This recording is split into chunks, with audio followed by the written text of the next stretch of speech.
She was like, I need you to be able to be hit by a bus. I was like, whoa, wait, what? And I think back to my first job. I was looking at myself and looking in the mirror. I'm like, who am I? I was enjoying work so much less. I was masking. I was cosplaying this person that I thought I should be at this job. And it was externally working, but internally it was like an absolute no. Logically, I had a job right after the MBA set up, and I was like living with this feeling that I needed to go to the favela. And I was like, okay, logical brain, is this gonna ruin the job offer that you worked so hard to get? But that changed the trajectory of my career. My identical twin sister suddenly got very sick. She was in the factory in Brazil, I was in a factory in Argentina, and we had to fly back to the States. It was that period that shook me. Life is too short to mask. We know the fashion industry is one of the most wasteful on earth. But what happens when you take a TEDx speaker and trained engineer and put her in charge of the world's biggest fashion brands? My guest today is Julie Verdugo, who has built her career driving impact at some of the biggest fashion brands in the world, from Adidas to Urban Outfitters and Free People. Her journey has taken her from the favelas in Brazil to factory floors in Argentina to artisan co-ops in India. It's clear that following what you believe in doesn't hold your career back. It's what moves it forward. Welcome, Julie, to Chasing Waves. So excited to have you here. There's an image in my head, I'd love to dive right in, where you are in the middle of the favelas in Rio de Janeiro, Brazil, teaching people how to make jewelry out of rice bags and newspapers. Tell me all about that moment. That moment was really rooted in, if not now, then when? Because otherwise it didn't really make a lot of sense.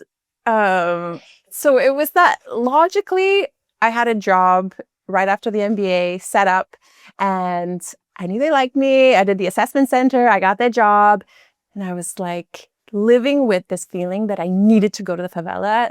And it was that feeling inside of me that was like, you have to go, or else, if not now, then when? That really drove me forward. And I was like, okay, logical brain, is this going to ruin the job offer that you worked so hard to get? And I was like, chances are probably not, but if it does, I'll leave on the right foot, I'll leave with that feeling. And it was sort of like a thought of future self, That's something that I like tap into a lot, is just sort of, if it doesn't necessarily feel right in the moment, but I'm looking towards the future and it seems to fit into the life that I'd like to have. That's how I made that decision. But yeah. Wow. What was that future that you were envisioning? The future is more of a feeling for me, because I don't necessarily have this linear idea of like what life looks like, where I'll be, what the job will look like. It's that feeling that I'm being true to myself. And that is something I try to tap into as much as I can. And I think of it as like a council of advice I've gotten over the years, people I know, people in my life, grandparents. I have like incredible grandparents that I got to know who are no longer living, but I still like tap into them. And I'm like, would they be proud of me if I did this? What would they think? And I sort of use that counsel and think about, how am I going to be feeling in the future if I say yes to this thing? And in the case of the favelas, I was like, I have a grandfather, for example, that was the medical doctor of Easter Island, a Rapa Nui, in the 50s. And I was like, how brave he needed to be to make that jump. And I was really thinking about him, just like, you know what? Do the corporate job that is the easy path forward, or do this once in a lifetime opportunity, even if it's literally a little bit risky. Just a little. Changed the trajectory of my career. It changed it and my life completely, because it showed me that the safe thing isn't always the best thing, and the easy thing isn't always the right thing. Yeah, that's amazing. I mean, I think at that point in time, you were at a neighboring business school of mine. I went to Asada, you were at ESA, and you had gotten into that prestigious Adidas management program. And you're like, I think I'm going to postpone it and go to the favelas, because that's where my heart is speaking to me most. What kind of advice would you give for people that are listening and watching, if they have something that they want to pursue, but they just can't seem to take that first step? Yeah, I think it's really practice of moving forward. And a lot of people talk about the bias to action. And I think I misunderstood that for a little while, where it was like, just do the big thing, but then you're sort of left stuck before the jump.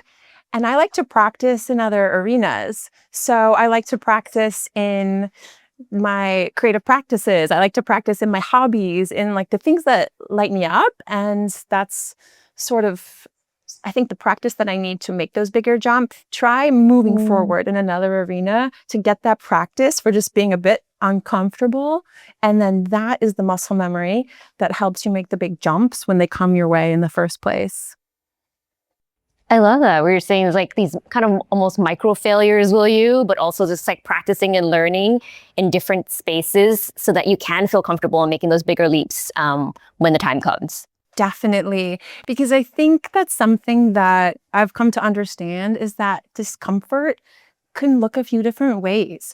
And sometimes, we're very afraid of discomfort, and we can label it as, an opportunity to step back, to step away, to not go there.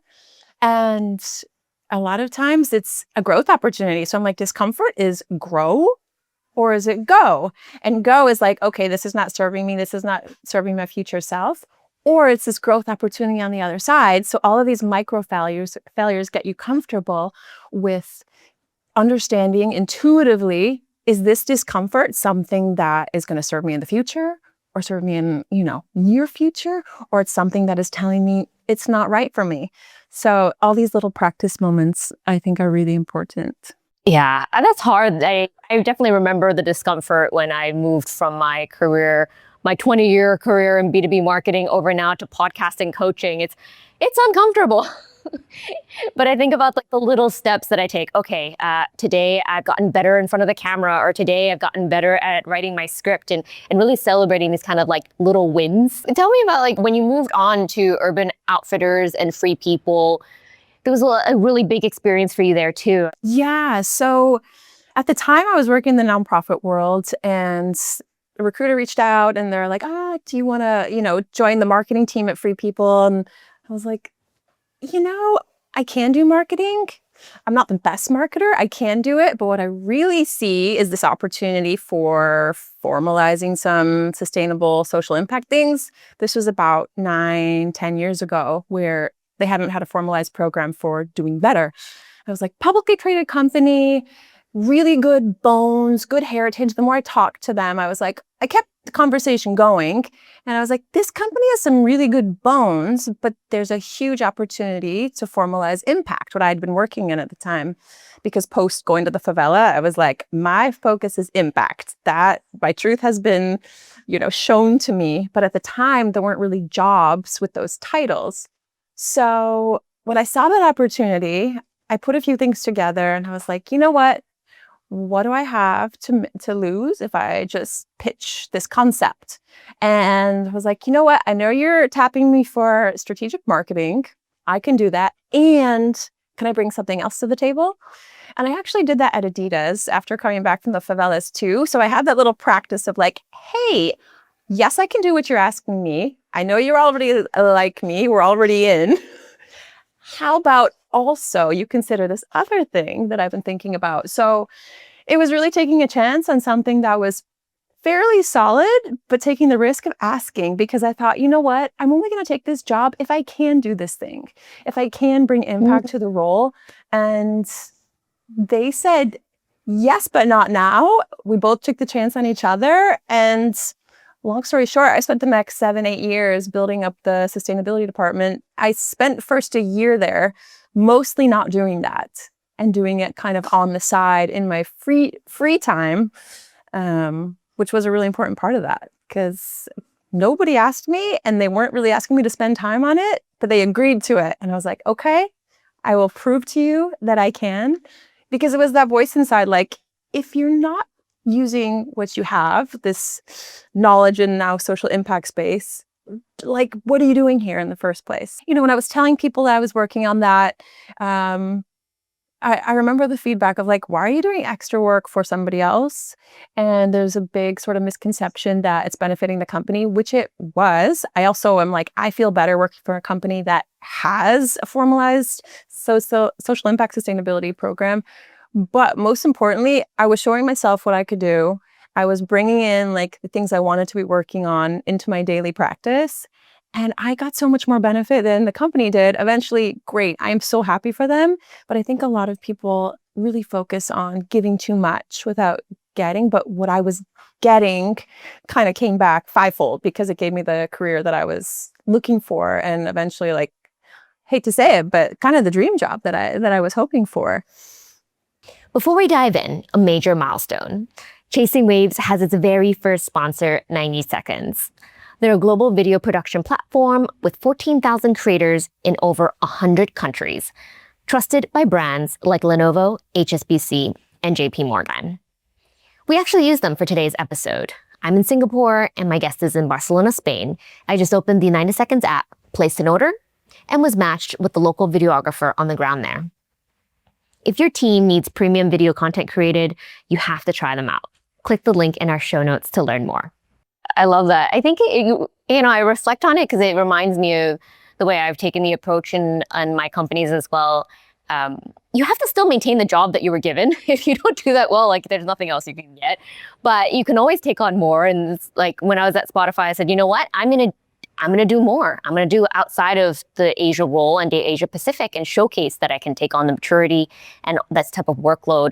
And then when the job is available, I was kind of the natural fit, but it's actually what you get in fulfillment from the role.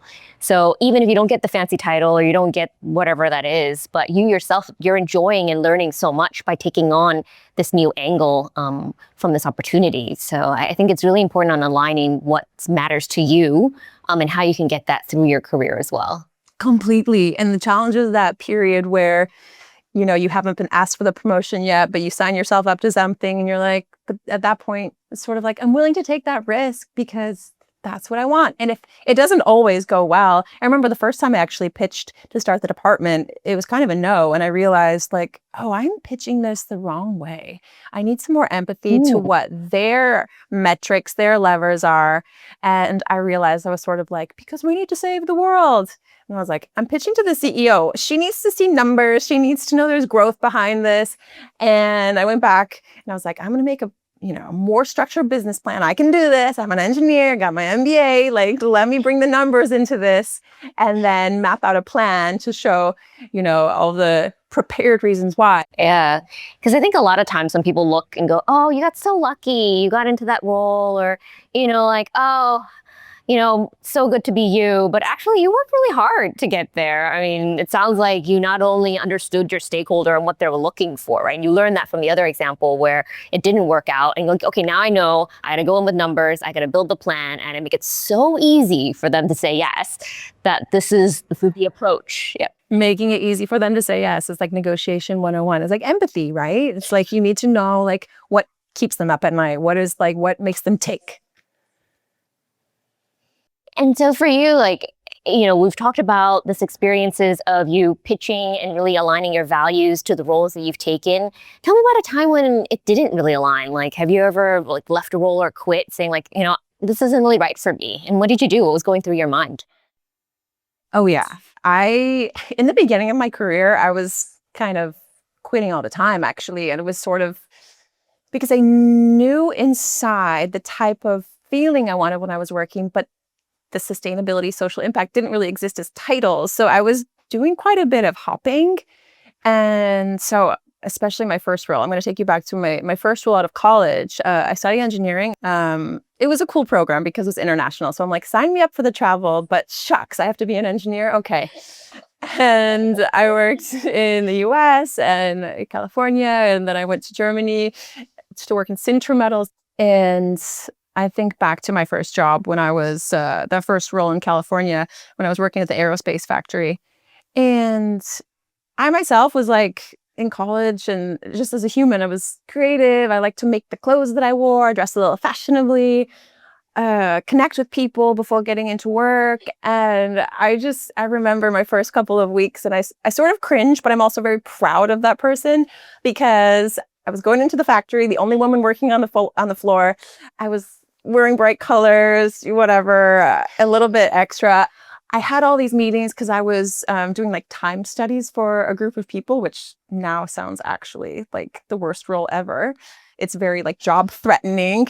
And I sort of got that vibe from them. So I was baking cookies for the meetings, and I would start the meetings like, how's everybody today? I was like being very human. And a couple weeks in, my manager called me in for like a very important meeting, and he gave me the feedback that I needed to be more professional and that I wasn't professional enough.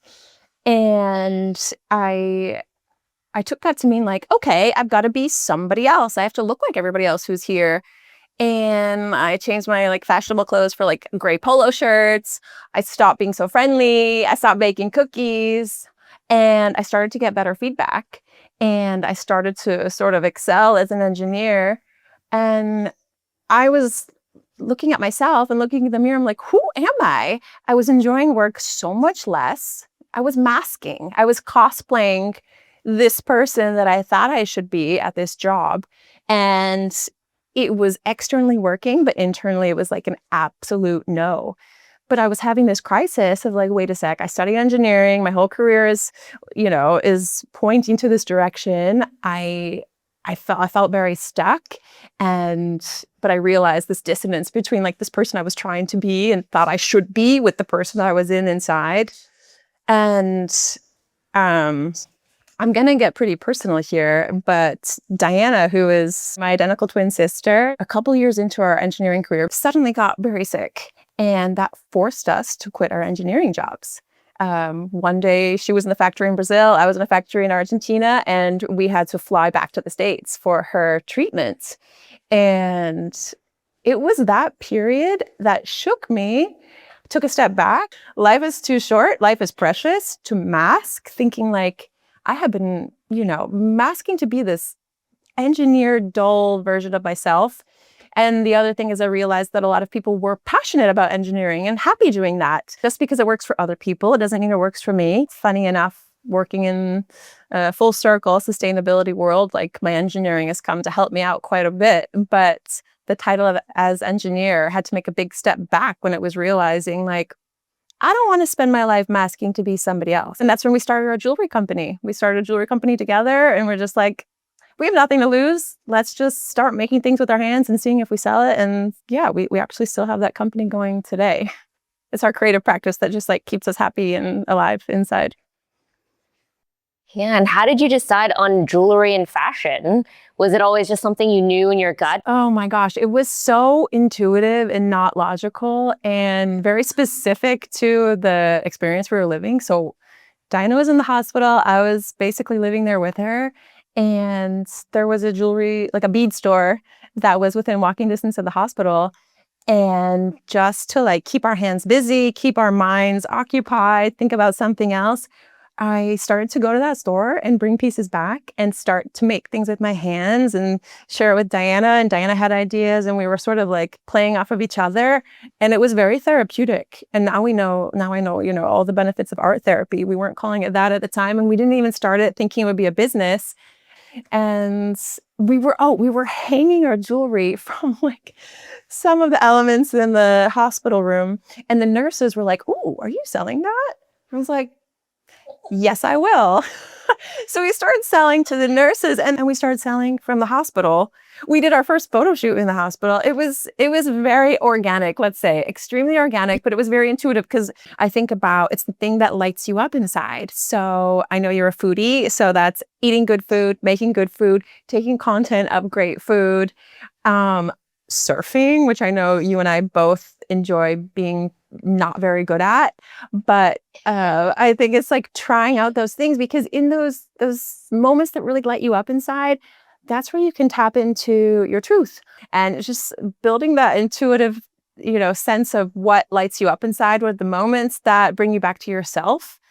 That it sounds kind of woo-woo, but truly it goes back to, practicing in another realm gives you experience to do the bigger things. And there's, neuroscience that supports that, the neuroplasticity of, practicing in one realm and then your brain getting used to the concept of moving forward. But I think when when you can get to your flow state, which is, for me, that's making jewelry or playing the violin, that's when you start to access your intuitive self of like, that's where the ideas start to come. That's when the clear thoughts start to come.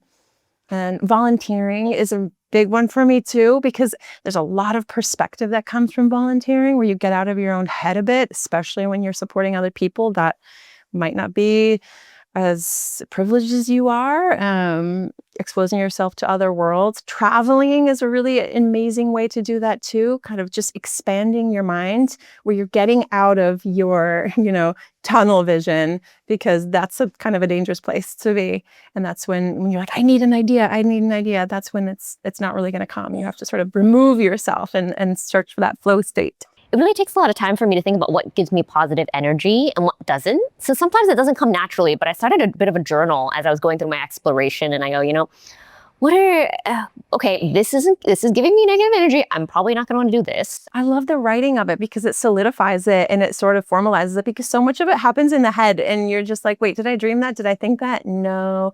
When you start to write it out, to speak it out loud, share it with whoever is near you, your dog, your kid, your partner. We have moments like, I'm frustrated, or, oh, I'm really happy, but then you don't really think about it. And then the moment passes and you're on to the next thing because life is always so busy and full. Anyway, that's the way that I've been thinking about it. Just curious, like for you, was it really natural? Did you take kind of more of a systematic approach? Did the engineering part of you come out, or has it been just like really easy flow for you? I mean, not always really easy flow. The engineer part, is like the over preparing. So I always, get into like over modeling different scenarios as well. When you reflect back, you're like, maybe I didn't need to go that hard. Yeah, it's not always easy. Just a reflection, you talked about also volunteering and really contributing. I'm not in sustainability, and some of our listeners are not as well. Like, you had a TEDx talk about the contribution mindset. I'd love for you to share that with those that are watching. So, yeah, in practice, for my work in particular, that was working in job titles that didn't have the sustainability or social impact description, but I was working in marketing, so I started to bring some nonprofit partners into my partnership realm of marketing work. And I was like, you know what? I could pick this random influencer, or I could do this partnership with this young girls nonprofit that's supporting young girls. And hopefully we'll get the same metric results, and we'll have the same click-throughs and the same engagements. And I started to, contribute that way. But it was really, like I said earlier, the contribution came back to myself because I started to work on work that was more fulfilling. But it was really working with the levers that I have to do good from where I am. My podcast has really attracted a lot of people as well, and I've been generous with my time in speaking with them and having so many beautiful coffees and meeting so many beautiful people that I haven't been in touch with, either old friends or strangers that have just sent me a message on LinkedIn and said, hey, can we have a coffee chat? And I think that's the way that I think about really showing up in this contribution mindset. Definitely. And the thing is, it's kind of contagious. And then once you're the recipient of generosity, you want to pay it forward. And then you realize it started a culture of generosity and openness. So yeah, mentoring is like an incredible way to open yourself up to that sort of energy, to sound a little bit woo-woo, but it starts to get quite practical. It's like it's helpful to you when you're sort of solidifying your perspective when you're mentoring somebody else. And it's just a very fulfilling It's a fulfilling way to live, and it's not necessarily about it helps you get the job that you want or it helps you get to the next step. It's really just helps you be proud of the person that you are and the skin that you have today without needing the permission. Yeah, that's really well said. And I think it's just, you talk about the mentoring and such, it's the impact that you have, because you realize, like, for instance, I met with someone and she's like, hey, I'm really interested in living abroad. I don't know what that even looks like. And I was like, oh, I know someone that maybe I can introduce you to. Then you can talk to her and she can give you more of those experiences. Just trying to be the connector, right? I think that's also another way to kind of embrace that mindset. Yeah, well, my current journey is probably one of the crazier that I've had, because since I graduated, I always had the big job lined up. And after 8 years building the sustainability social impact department at Urban, I chose to leave because I sort of moved from the growth to the maintenance. And I had that feeling inside that I know you've experienced too, Joanna, when you were jumping to start everything around chasing waves. That was, this reflective moment of like, it's time for me to tap more into my creative practice, the whole of me. And so I'm exploring all sorts of things. I'm, active on 3 boards at this point. A couple of years ago, I think I was on 5 or 6, and I'm like, okay, let's focus a little bit. But a lot of it was weaving into my work naturally, and I'm working on my jewelry. I'm playing violin in a couple of orchestras. One we practice at the Sagrada Familia, which is just like such a treat. Oh my God. Yeah, and I'm very focused on being a mom. And the corporate version of me, even a couple of years ago, would not believe me when I told her what I was doing right now. And it's sort of just the importance of coming back to myself. And we've been talking about this, that there are so many people in our position that we know in our network, in our friend groups, in our families that have been, on that path, on that perfect corporate, agency, exec, consulting, banking, high achieving path for so long. And you get to a point 2 decades in where you're like, whoa, whoa, whoa, whoa, whoa. Wait a second here. I have so much more to offer. What am I trying to say? How am I trying to live? Is it all worth it? And those big questions started to come up. And especially, motherhood shook me up. Motherhood totally shook me up. I know it totally shook you up as well. And the person I thought I might be on the other side of it is very different. I love being super involved with my son. The play element has brought me back to life. He's brought me back to my music, and the boards are something that really, keep me connected to the work that I love. Because when I left my job, I was thriving. I was loving the job. I left when I was sort of at the top. We've talked about this, not waiting to be the last one at the party. And that doesn't literally mean that everyone else around you has left, but that's kind of a very internal feeling. Don't wait until it's too late. Don't wait until things have crashed and burned. Don't even wait. Sometimes coasting needs to happen in a job, but leaving on a high, when things are going well, when you love your team, when you love the type of work you're doing, it's a wonderful way to leave. And I think it opens other doors in a new way too. But yeah, right now I'm full on deep in this creative free falling. I do have structure as well, but compared to the engineering, MBA brain, I'm like, woo, I'm wildly creative. And, cross-referencing with other friends who are still on the corporate track are like, oh, interesting. You're making jewelry and playing the violin and playing on the playground during the day. I'm like, yes, I am. Amazing. And I'm curious, obviously I had my own journey, but how did you decide? Is it something one day you were just like, this is it, I'm going to make the change? It was a few different things. And, once that feeling comes knocking, and I think we all know that feeling. We all know that feeling. What you do with that feeling is always the most tricky part. But when you're like, is it time? What's going on? And for me, that's realizing that what I was working on was starting to shift from a growth to a maintenance. So I know that I'm a builder. I love a turnaround. I love a challenge. I love to grow things.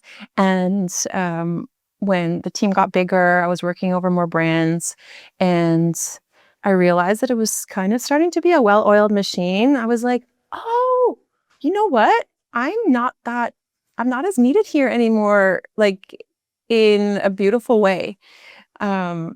I remember early days of building, the CEO, I had a meeting with her, and she was like, I need you to be able to be hit by a bus. I was like, whoa, wait, what? And she's like, right now, the company and the department, are requiring you to be so present every single day. I want you to build something that does not require you to be here. So in essence, she's saying build a culture, build a team, build something greater than just you as, this one person trying to change everything. And she wasn't trying to make me irrelevant from, a personal perspective. It was let's make this bigger. And I got to the point where I'm like, oh, if something happened to me, that would be just fine for the program that I created. And so it was sort of the realization that my work was coming to a place where I felt okay to step away. While I was having this feeling that was you've done this for a very long time. The opportunity cost is higher than it's ever been, that I had a toddler son at home. And I was all of a sudden getting just like flooded with creative ideas. I was suddenly feeling inspired to play the violin. I was suddenly feeling inspired to get to my jewelry, but I knew I needed time and space to go there because my jewelry is a creative practice, but it's also a business. And it requires time to design, produce, manufacture, create content. And then it's one of those things that people are like, oh, that's so cute. I'm like, you have no idea how much time it is the way and how much work it is to have a little side business, you know? So I was like, I've been putting this off for over a decade, so like really focusing on my jewelry again. And then my son, of course. So it was sort of balancing those things. And then of course the preparation of like, okay, what's it going to look like if I leave? What will life look like? Let me do all the models. And, being strategic about the right timing, considering, setting myself up financially correctly to make sure I wasn't just going to be free falling, talking with my family about, what makes sense for us as a group. I know you've been there too when you were leaving to start chasing waves. So it's sort of like, you need to consider all the things. And I considered all the things, but I was not the last one at the party. I didn't wait until the lights came on. I feel very proud that I felt like I left at a moment that was really a high and now I look back and I have an incredibly close relationship with everyone I worked with and still work with them through the nonprofit boards that I'm like, oh, wow, I really missed that work and I love that work and I feel close to it still. But yeah, not easy to step away from something you enjoyed. Yeah, and at that level as well. And you talked about like planning kind of financially, having those conversations. Was that over what, like a couple of months? Was that 6 months? Was that a year? Like how long you kind of like, I feel that gut feeling. I think a lot of us know it. Sometimes we ignore it because we're like, that's not the right decision to make. But from there to finally making that decision, how long did it take you? Oh, I think it was about 6 months probably. It was, yeah, very pointed to when my son was born and I returned to work and I had full intention to, hit the ground running, full on working mom, corporate working mom. And then I was like, she's not going away. Okay. So then I spent the next 6 months like, all right, this is happening. I need to accept it. Let's build the plan. Let's build the models. What does the timeline look like? Am I insane? Talking to my, future self counsel, friends, family, mentors, checking in with, my grandparents that live in my heart and my brain. I'm like, what would they be proud of? What do they think about? Yeah, I think I missed my calling as an engineer because I totally had a financial model as well like before I made the jump. It's an interesting exercise I actually do in coaching with clients. When they're trying to find an answer to a question that they have, I ask them, what do you think about, what would the answer be if you used your head or your mind to answer it? And then I ask the same question. Now use your heart to answer that. And then finally, use your gut to answer that. And sometimes it's super aligned and it's the same answer. And often though, it's not actually. It's very different because your heart says, I want to go on that adventure. I want to go and have the permission to dream to do something super outrageous and different than what I'm currently doing, right? And then the mind and the gut, kind of goes in different ways. But it's such a beautiful exercise because it doesn't mean you have to go quit your job and, move to wherever new country that you want to go to. But at least even being open to the idea that that's something inside you that you might want to choose, I think is really beautiful in life. I love that trifecta because I think about the times where I probably had 3 completely different answers also. But the gut and the heart, well, they're obviously, maybe we could say the most important, but the brain is also important too, because that's a logistical side of like, let's make sure we're not getting a false negative of leaving. If I didn't do the financial model, if I jumped when I had the feeling immediately, I think we would have been in a really tough situation because it wouldn't have made sense. It would have been super stressful. So the 3 together, it's not just the intuition, just the heart feeling together. That's a really good prompt. Yeah, it's all the reflection. I think in this part of my journey, I do that a lot. And for you, like, how has this part of the journey been? The exciting stuff, the ugly stuff. Like, tell me, what's been going on? Oh, honestly, I was talking to a friend the other day and I was saying, I've never felt more myself. I definitely don't have all the answers, but for the first time, I'm not thinking logistically future. I'm not thinking like, this is the next career step and this is the thing that needs to happen at this point. I'm living very in the moment and really appreciating it. It feels like I'm where I need to be at the moment, even if I don't have all the answers.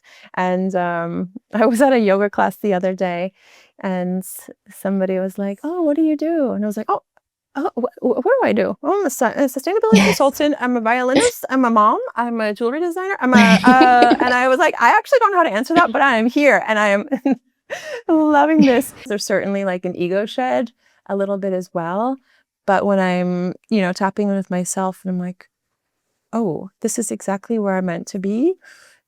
I laugh at the version and I understand her, but I also laugh at the version that was like, oh, so proud of that title. I was mostly fearful of how I would be feeling after taking the leap. The hardest, most treacherous period was before doing it. And sort of after, I've been actually enjoying the agency, the freedom, the creative flow that I've been able to access that I haven't. That is the gift of time and a little bit of spaciousness. Obviously, more time with my family is some of the most precious, is the most precious outcome I could have asked for. But also time for myself, time for my creative practices, time for doing things that I want. But I felt all sorts of anxiety before jumping. It wasn't easy breezy. And certainly sometimes, but less frequently than I would have thought, I have those thoughts of like, okay, where is this going? But I'm trusting the process because I'm still layering my life with all things that I want to be growing into. I'm still active on my boards, and I know that that's leading to, that is always very interesting projects, very aligned to my work that I was doing previously. But I also know that I'm not going to return to what I was doing before. I think it might sound from the outside like I'm, doing some sort of pause, but juggling all the hats that I have and trying all these different versions of myself is something that is truly a privilege. But it's not idle and it's not passive, and it is sort of calculated in a way that I know that it's all adding up to, the next step is fed with the things that I'm doing now. So when I do have those like, oh yeah, what does the future look like? I'm like, I'm building it right now. And we'll see if my jewelry ramps up to full time, or if, sustainability real estate goes up full time, or independent consulting, or maybe, being a professional violinist is on the table. I'm listening right now and just trying them all out on for size.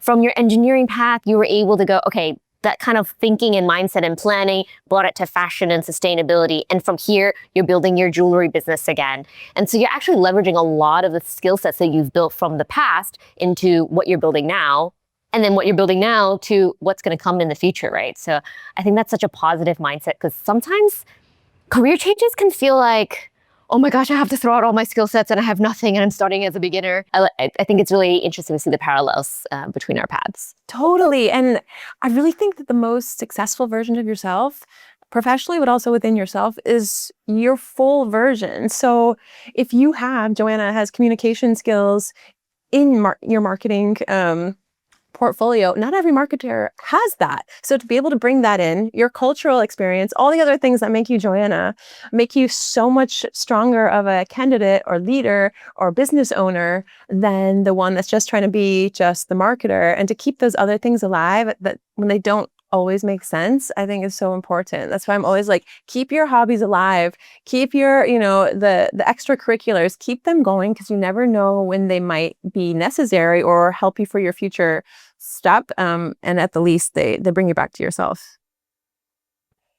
Yeah, and to wrap up and, taking all this reflection that we've been talking about today, tell me, if you had to give advice to your 25-year-old Julie, who probably wouldn't believe you if you gave the advice anyway, but what would you tell her? I would tell her that you don't need to mask as someone else to be successful. You don't need to be someone that you think you should be because someone else told you, because you were reading about it. The version of yourself is the most competitive to the world that you can be. And you don't need to put on you don't have to fake it. You don't have to cosplay. You don't have to put on the suit if you're not a suit person, even if you're in a suit environment.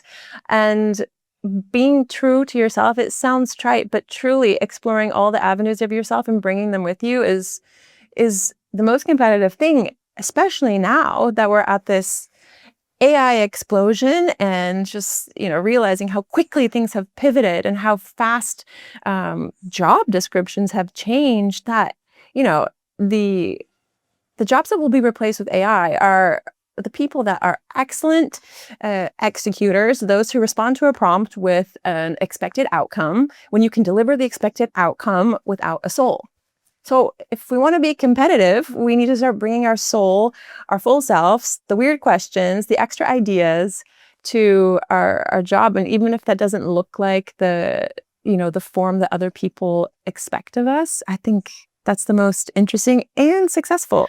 Thank you so much for sharing that. I reflect on my 25-year-old self. And even now, I don't think I would have postponed the Adidas management program because I just follow the books and follow the rules. And it's just like, no, I'll tackle that later. But there you are. You did it every step of the way. You've challenged status quo and said, you know what? I really believe in my gut. This is what I want to do. And I'm going to go do it. So I love that. Learn So the thank rules so so much you for can making break them. That's what my dad always taught me. Yes, mine is slightly different. Mine goes, know the rules of the game and decide whether you want to play the game or not. Oh, yeah. Wise words. Thank you, and that's a wrap. So everyone, I'm your host, Joanna, and let's go chase that wave. Thank you so much, Julie, for being on the show today. And I just want to thank 90 Seconds again for sponsoring this show. You can learn more about them in our show notes.